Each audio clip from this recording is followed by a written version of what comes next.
Un homme fait face à son double parfait, même visage, même souvenir, même geste, et très vite une question devient obsédante, lequel des deux est réel? Le doute s'installe, car rien ne permet de prouver qui est l'original, et l'idée surgit qu'ils pourraient être tous les deux des clones, produits en série par une entreprise qui préfère copier un homme plutôt que d'en former un nouveau. La tension monte, la confrontation devient violente, le sang coule, et la vérité éclate. Sam est bien un clone, ses souvenirs, son amour pour sa femme et sa fille, tout a été artificiellement implanté, même ce qu'il croyait le plus sincère.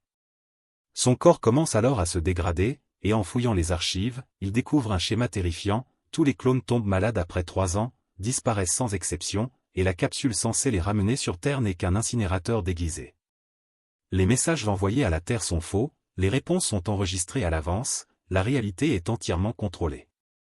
En cherchant plus loin, il découvre une salle secrète remplie de clones identiques à lui, des dizaines de versions de la même vie, chacune destinée à remplacer la précédente, dans un cycle sans fin.